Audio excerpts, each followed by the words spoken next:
नमस्कार। पथ to selection YouTube channel पर मैं रवि यादव। और मैं doctor Priyanka Yadav. Competitive exams की तैयारी करने वाले सभी स्टूडेंट्स का स्वागत करते हैं। आज हम इंडियन पॉलिटी के एक बहुत ही अहम हिस्से पर बात करेंगे। जी हाँ। भारतीय संविधान की प्रमुख विशेषताएं और उसकी अनुसूचियां। ये हमारे देश की नींव है, तो चलिए इसे थोड़ा खोल कर समझते हैं। बिल्कुल। देखिए, भारतीय संविधान सिर्फ एक कानूनी दस्तावेज नहीं है। ये हमारे देश के शासन की पूरी रूपरेखा तय करता है।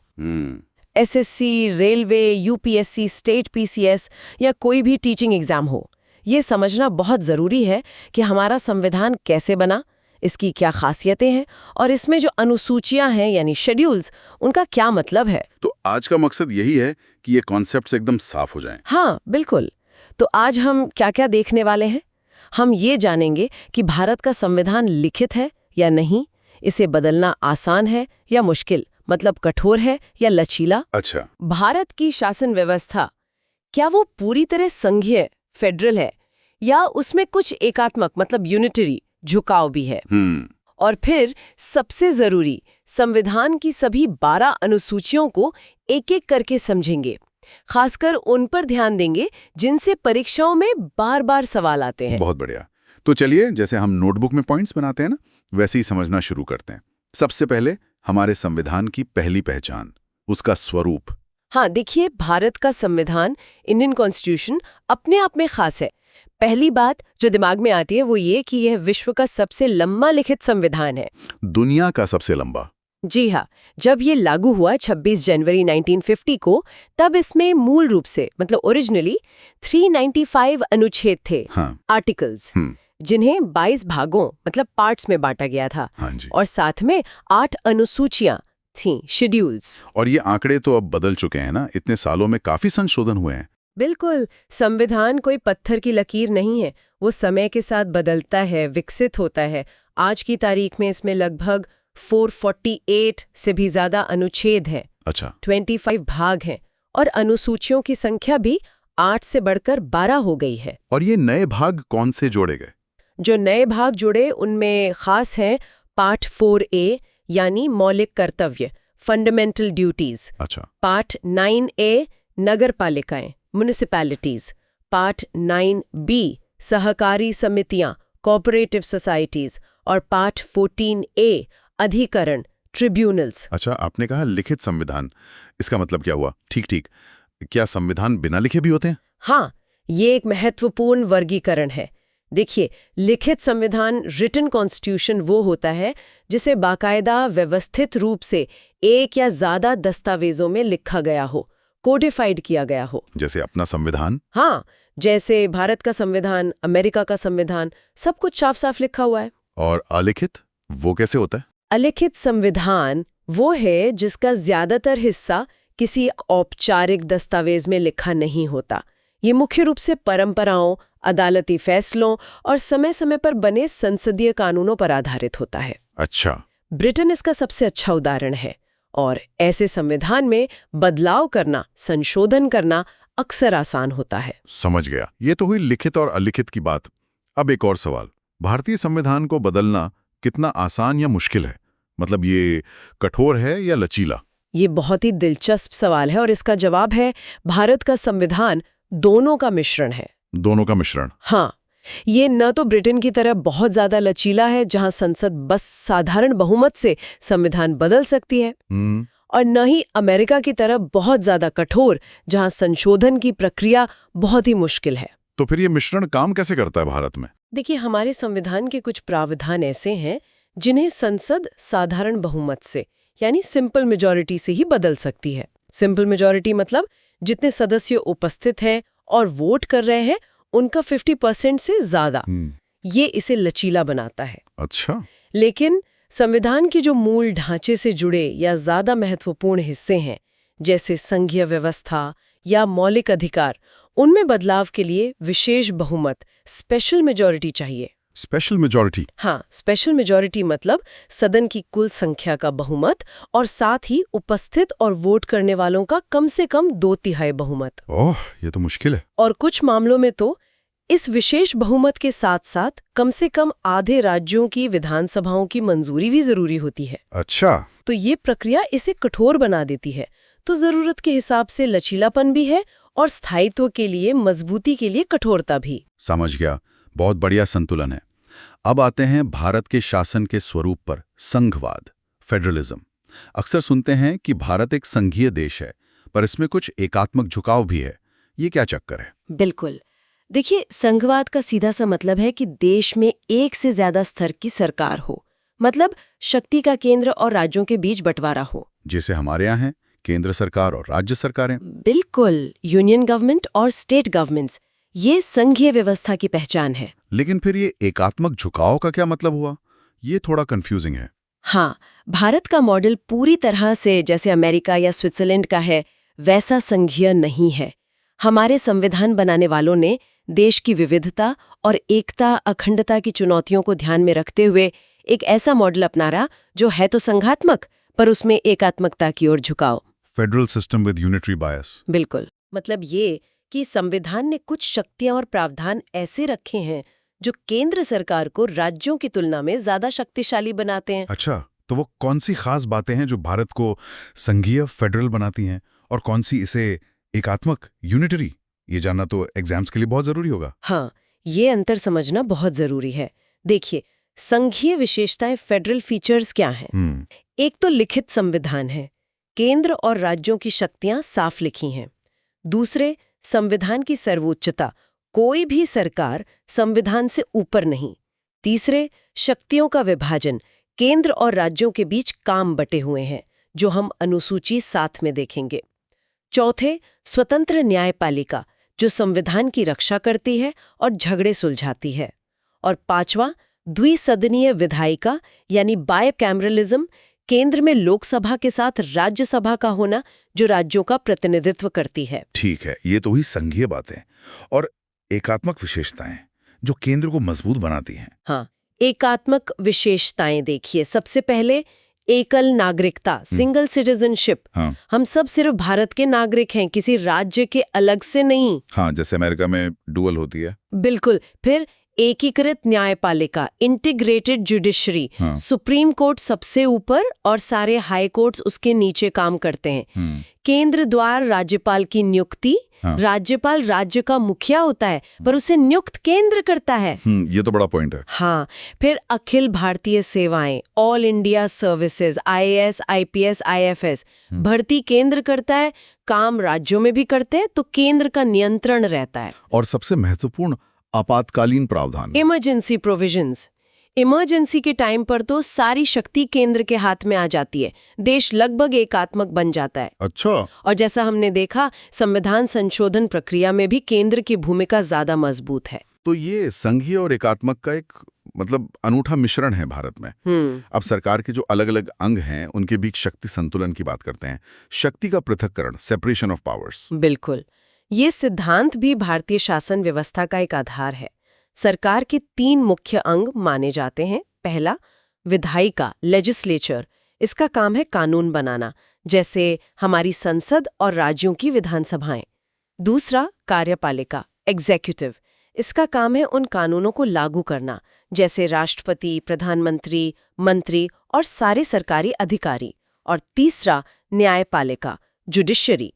इसका काम है कानूनों की व्याख्या करना, विवाद सुलझाना और ये देखना कि कानून संविधान के दायरे में है या नहीं, जैसे सुप्रीम कोर्ट और हाई कोर्ट। लेकिन भारत में ये सेपरेशन अमेरिका जैसा स्ट्रिक्ट नहीं है, है ना? क्योंकि हमारे मंत्री तो विधायिका के सदस्य भी होते हैं। सही कहा। भारत में संसदीय प्रणाली है, पार्लियामेंट्री सिस्टम।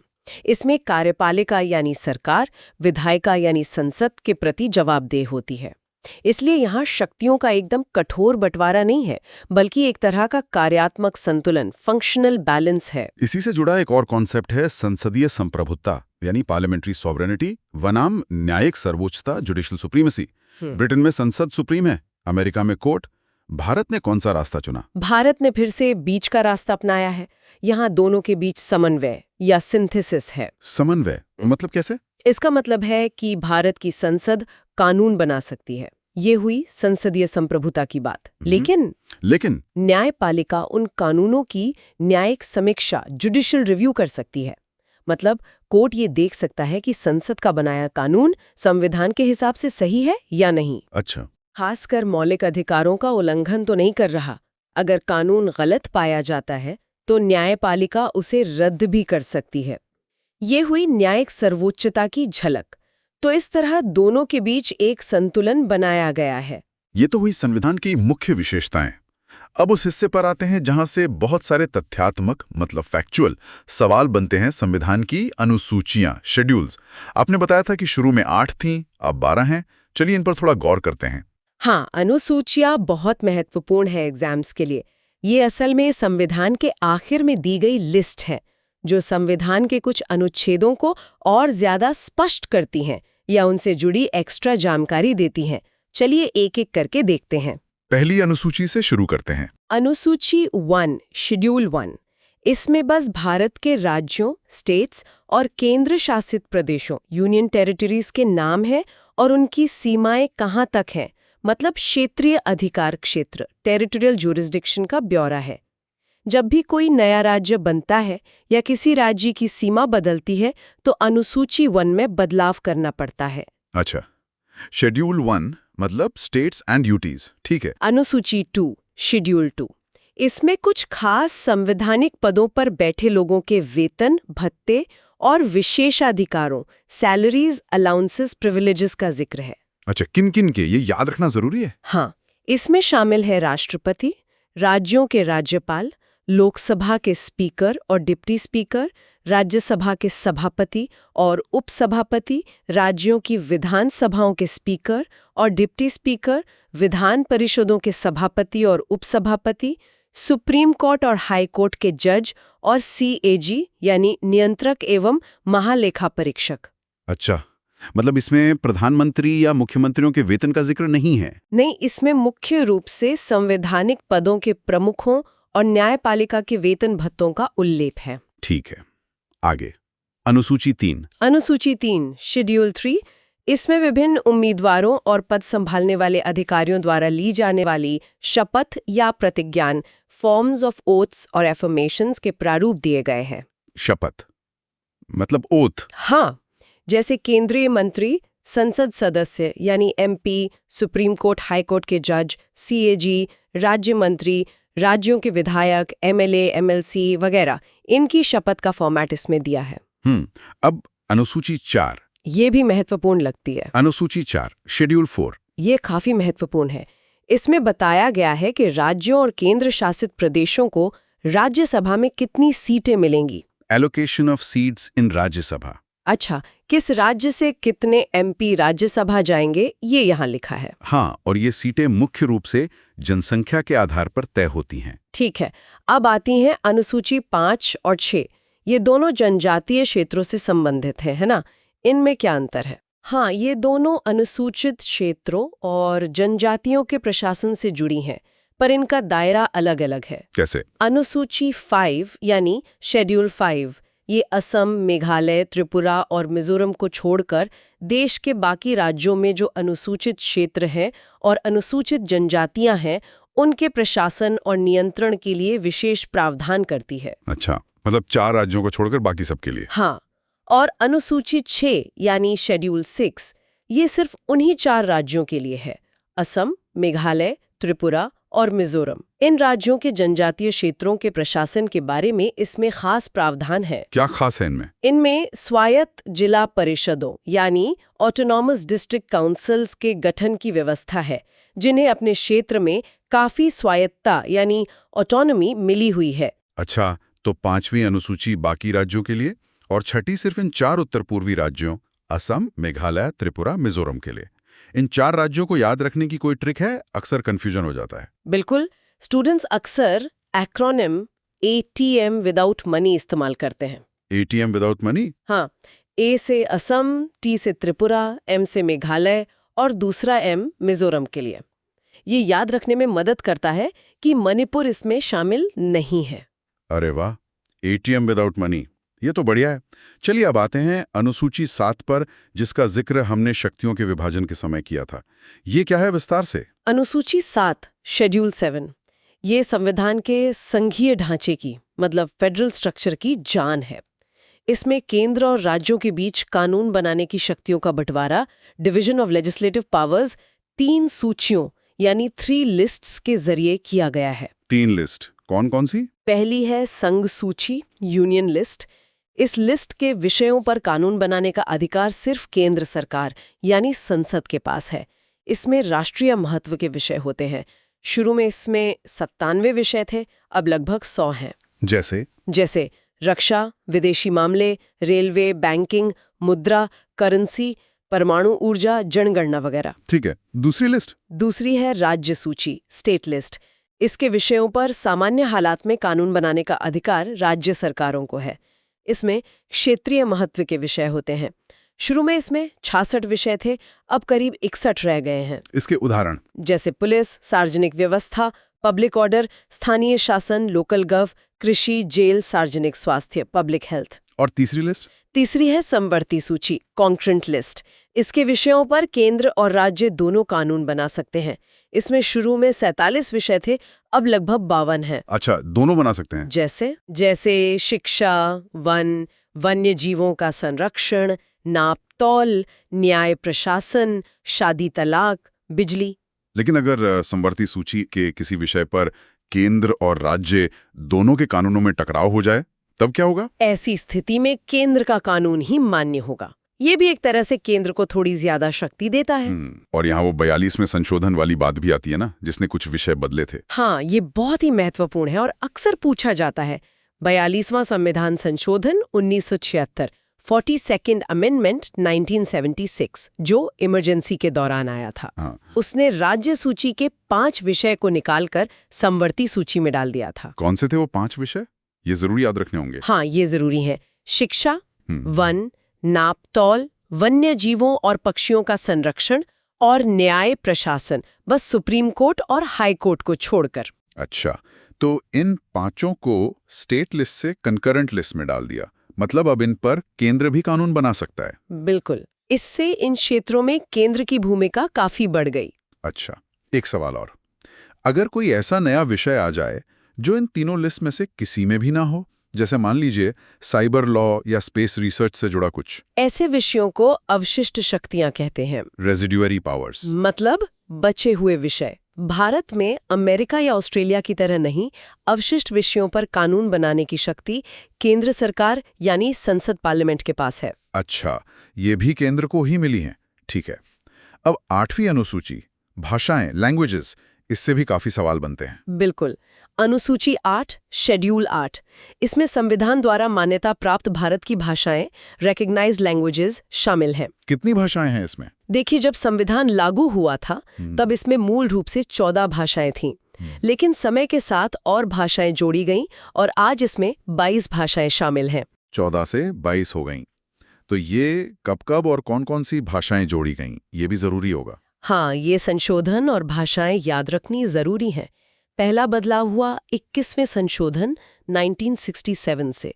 इससे सिंधी भाषा जोड़ी गई, ये 15वीं भाषा बनी। 21वां सिंधी, ठीक है। फिर आया 71वां संशोधन 1992 में।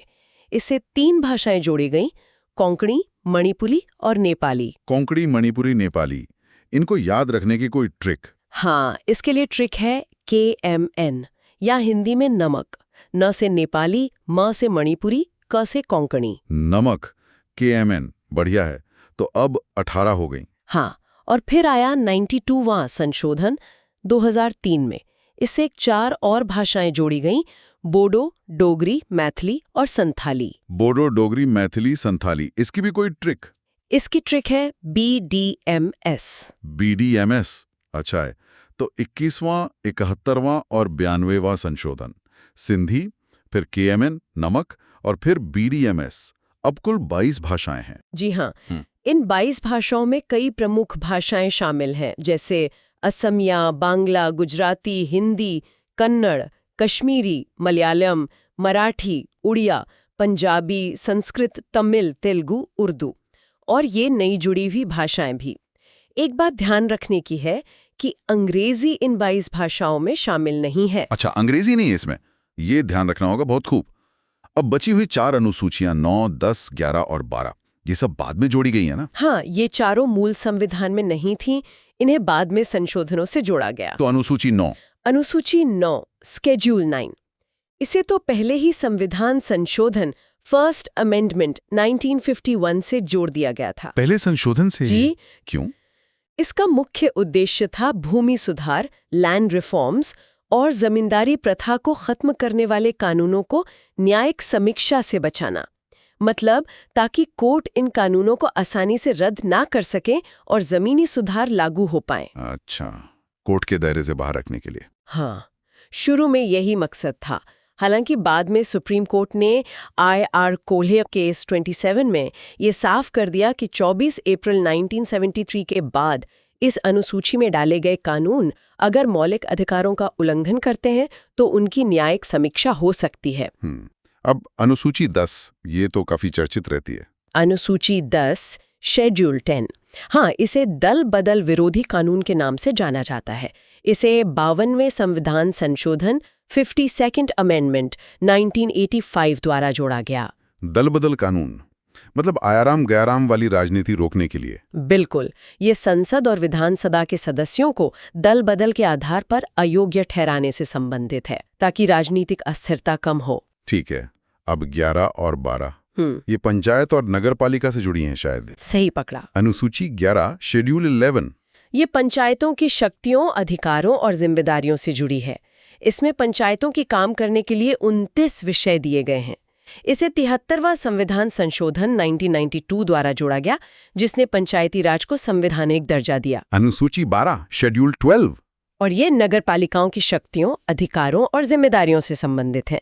इसमें नगरपालिकाओं के लिए 18 विषय दिए गए हैं। इसे 74th संविधान संशोधन 1992 द्वारा जोड़ा गया, जिसने शहरी स्थानीय निकायों को संवैधानिक दर्जा दिया। वाह, 73वां और 74वां संशोधन 1992, पंचायत और नगरपालिका, ये तो सभी 12 अनुसूचियों का पूरा ब्यौरा हो गया। लेकिन इन्हें क्रम से याद रखना थोड़ा मुश्किल हो सकता है। क्या इसके लिए भी कोई मेमोनिक या ट्रिक है? हाँ बिल्कुल। एस्पिरेंट्स के बीच एक बहुत ही फेमस और असरदार मेमोनिक है, tears of old PM. Tears of old PM, आंसू, ये कैसे काम करता है? देखिए, इसका हर अक्षर एक अनुसूची को याद दिलाता है। जल्दी से समझते हैं। टी, टेरिटोरियल, क्षेत्र अनुसूची 1। ई, एमोल्यूमेंट्स, वेतन, भत्ते, अनुसूची 2। ए, अफर्मेशन, ओथ, शपथ अनुसूची 3। आर, राज्यसभा, राज्यसभा में सीटें, अनुसूची 4। TARS, आंसू। हाँ, फिर एस, शेड्यूल्ड एरियाज, अनुसूचित क्षेत्र, अनुसूची 5। TARS। आगे ओ, अदर शेड्यूल्ड एरियाज, अन्य अनुसूचित क्षेत्र, ATM राज्य, अनुसूची 6। F, फेडरल प्रोविजंस, सूचियां, अनुसूची 7। ओ, ऑफिशियल लैंग्वेजेस, आधिकारिक भाषाएं, अनुसूची 8। L, लैंड रिफॉर्म, भूमि सुधार, अनुसूची 9। D, डिफेक्शन, दल बदल, अनुसूची 10। OLD। और आखिर में P, पंचायत, पंचायत अनुसूची 11। M, म्यूनिसिपैलिटी, नगरपालिका, अनुसूची 12। PM, तो टीयर्स ऑफ ओल्ड PM, ये तो सच में बहुत मददगार है। 1 से 12 तक सारी अनुसूचियां याद हो जाएंगी इससे। हाँ, ये काफी पॉपुलर है, जरूरतों के हिसाब से ढलता है और इसका केंद्र राज्य संबंधों पर क्या असर होता है। देखिए, जब शिक्षा और वन जैसे विषय समवर्ती सूची में आ गए तो जाहिर है केंद्र सरकार को भी इन पर कानून बनाने और नीतियां लागू करने का अधिकार मिल गया। इससे राष्ट्रीय स्तर पर इन जरूरी क्षेत्रों में एक रूपता लाने में तो मदद मिली, लेकिन साथ ही कहीं ना कहीं राज्यों की जो अपनी स्वायत्तता थी वो थोड़ी कम हुई और केंद्र की शक्ति बढ़ी। हाँ, ये तो है। तो ये संविधान के लचीलेपन को भी दिखाता है और शक्तियों के बंटवारे की जो व्यवस्था है उसकी गतिशीलता, उसके डायनामिज्म को भी दिखाता है। बिल्कुल। तो इतनी सारी जानकारी हो गई। परीक्षा के नजरिए से इसे समेटने के लिए क्या हम एक माइंड मैप जैसा, मतलब एक छोटा सा सारांश बना सकते हैं? मुख्य बातें क्या रहीं? हाँ बिल्कुल। आइए मुख्य बातों को एक क्विक माइंड मैप फॉर्मेट जैसा देख लेते हैं। भारतीय संविधान, विशेषताएं, प्रकृति लिखित सबसे लंबा कठोर प्लस लचीला, शासन संघात्मक प्लस एकात्मक झुकाव, संसदीय प्रणाली न्याय स्वतंत्र न्यायपालिका प्लस न्यायिक समीक्षा, अन्य शक्ति पृथक्करण एकल नागरिकता आदि। अनुसूचियां स्केड्यूल्स कुल 12 मूल 8। Tears of old PM T1 राज्य यूटी क्षेत्र, E2 वेतन भत्ते, A3 शपथ, R4 राज्यसभा सीटें, S5 अनुसूचित क्षेत्र, O6 अन्य जनजातीय क्षेत्र ATM राज्य, F7 3 सूचियां संघ 100 राज्य 61 समवर्ती 52 प्लस 42वां अमेंड प्लस अवशिष्ट शक्तियां केंद्र, O8 22 भाषाएं मूल 14 प्लस संशोधन 21 S 71 KMN 52 BDMS, L 9 भूमि सुधार फर्स्ट अमेंड, D 10 दल बदल 52nd अमेंड, P 11 पंचायत 73वां अमेंड 29 विषय, M 12 नगर पालिका 74वां अमेंड 18 विषय, mnemonic tears of old PM. बहुत बढ़िया। ये माइंड मैप जैसा रिकैप तो रिवीजन के लिए एकदम परफेक्ट है। तो चलिए जाने से पहले सबसे जरूरी बातें एक बार फिर से दोहरा लेते हैं, जो एस्पिरेंट्स को बिल्कुल नहीं भूलने चाहिए। जरूर। Quick revision points. भारत का संविधान दुनिया का सबसे लंबा, लिखित, कठोर और लचीलेपन का मिश्रण। शासन प्रणाली संघीय है पर केंद्र मजबूत है, यूनिटरी बायस। दोनों के उदाहरण याद रखें, फेडरल जैसे शक्तियों का विभाजन, यूनिटरी जैसे एकल नागरिकता, इमरजेंसी। अनुसूचियां कुल 12 मूल 8, टीयर्स ऑफ ओल्ड पीएम से क्रम याद रखें। हाँ, ये ट्रिक जरूर याद रखें। महत्वपूर्ण अनुसूचियां और तथ्य। शेड्यूल 7 तीनों लिस्ट 42वें संशोधन से 5 विषय समवर्ती में गए, शिक्षा 1, अवशिष्ट शक्तियां केंद्र के पास। शेड्यूल 8 22 भाषाएं, संशोधन 21 सिंधी 71, KMN नमक 92, BDMS। शेड्यूल 10 दल बदल कानून 52वां संशोधन। शेड्यूल 11 एंड 12 पंचायत 73वां संशोधन 29 विषय और नगरपालिका 74वां संशोधन 18 विषय। ये बिंदु तो मतलब एकदम टिप्स पर होने चाहिए। बिल्कुल। और देखिए, संविधान के इन बुनियादी पहलुओं को समझना सिर्फ परीक्षा पास करने के लिए नहीं, बल्कि एक जागरूक नागरिक बनने के लिए भी जरूरी है। ये हमें बताता है कि हमारा देश कैसे चलता है, और ये हमें सोचने पर भी मजबूर करता है। क्या सोचने पर? यही कि आज के समय में भारत की राजनीति में, समाज में संविधान की ये जो संघीय और एकात्मक विशेषताएं हैं, वो असल में कैसे काम कर रही हैं? क्या ये संतुलन ठीक है या इसमें किसी बदलाव की जरूरत महसूस होती है? भविष्य में केंद्र राज्य संबंधों की दिशा क्या हो सकती है? वाकई ये एक गहरा सवाल है जिस पर सोचा जा सकता है। तो इन सभी महत्वपूर्ण बिंदुओं को दोहराते रहिए, अभ्यास करते रहिए। जी हाँ। जैसा कि पाथ टू सिलेक्शन हमेशा कहता है, निरंतरता ही सफलता की कुंजी है। आपकी तैयारी के लिए बहुत बहुत शुभकामना।